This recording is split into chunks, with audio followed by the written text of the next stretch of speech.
Pemirsa, Amerika merupakan salah satu negara demokrasi terbesar. Amerika memiliki sistem pemilu termasuk pemilu presiden yang sering dianggap rumit. Dan kita akan segera bergabung dengan rekan Chakri Miller di Grand Studio yang akan menjelaskan mengenai sistem pemilu Amerika Serikat. Ya, terima kasih Rara. Benar yang dikatakan Rara tadi, memang sistem pemilihan presiden dan calon presiden dan wakil presiden Amerika Serikat memang terbilang rumit. Kita lihat di sini sistem pemilu Amerika Serikat.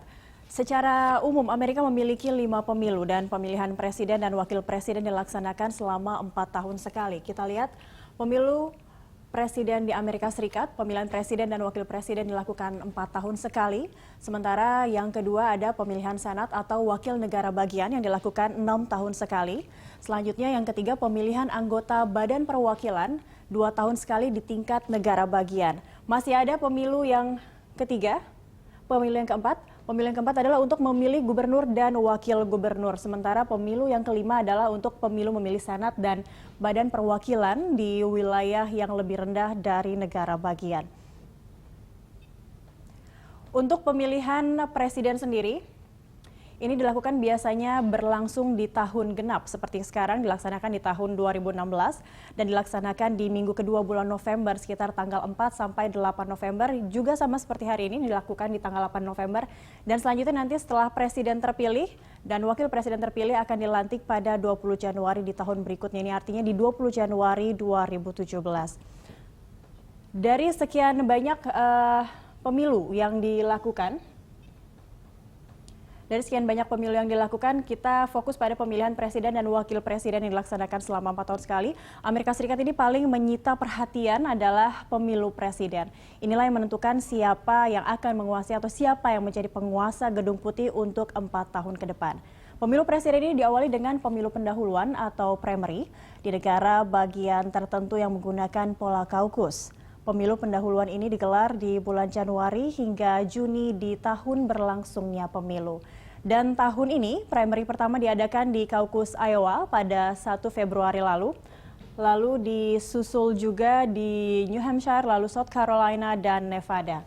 Sementara selanjutnya di bagian di 4 negara bagian itu kemudian muncul istilah Super Tuesday, pemirsa.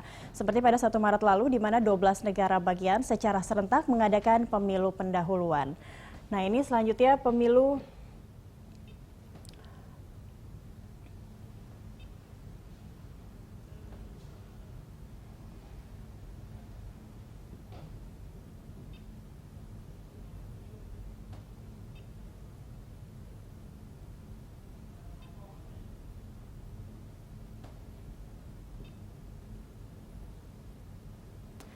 dan sementara untuk Pilpres di Amerika Serikat, pemirsa, ini kita lihat ada pemilu pendahuluan yang tadi sudah saya sampaikan yang digelar di bulan Januari, Juni di tahun berlangsungnya pemilu. Lalu pemilu diikuti oleh bakal calon yang dilakukan dari partai yang sama untuk memperebutkan posisi calon presiden dari partai.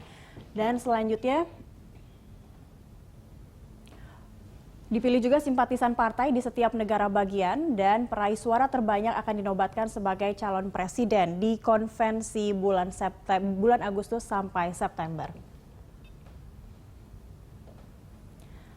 Lalu ini untuk pemilu presiden digelar di minggu kedua di bulan November. Debat capres dilakukan selama 3 kali, sementara untuk calon wakil presiden hanya dilakukan 1 kali proses debat. Dan pemenang pemilihan presiden ditentukan dengan cara electoral college. Nah, electoral college ini adalah sistem pilpres Amerika yang merupakan pemenang pilpres ditentukan oleh electoral college atau dewan pemilih.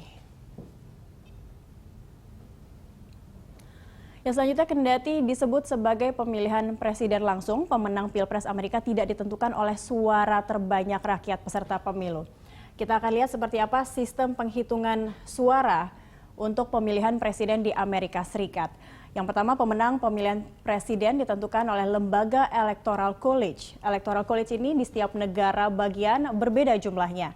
Dan juga jumlah Electoral College ditentukan oleh populasi penduduk. Di sini pemirsa ada 10 negara bagian dengan electoral college terbanyak. Kita lihat ada 10 negara bagian.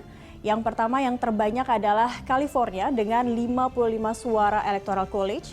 Diikuti oleh Texas 38 suara. New York 29 suara sama dengan Florida, ada 29 suara untuk Electoral College.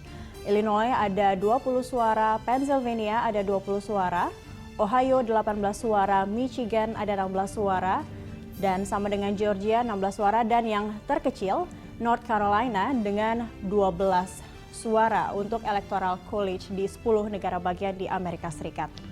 Jumlah kursi perwakilan rakyat di Indonesia sebagai contoh kursi Provinsi Jawa Timur ini bisa lebih banyak dari wilayah lain di Indonesia Timur. Misalnya seperti itu, karena jumlah penduduknya juga lebih banyak. Ini bisa mewakili dari apa yang terlihat dari 10 negara bagian yang bisa menghasilkan Electoral College yang banyak seperti itu.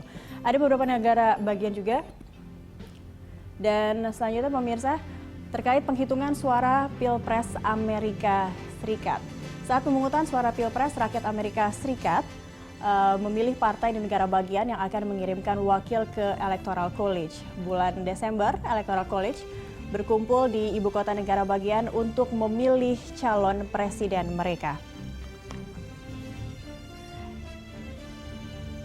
Dan selanjutnya, penghitungan suara Pilpres Amerika Serikat, total dari Electoral College yang ada adalah 538 orang.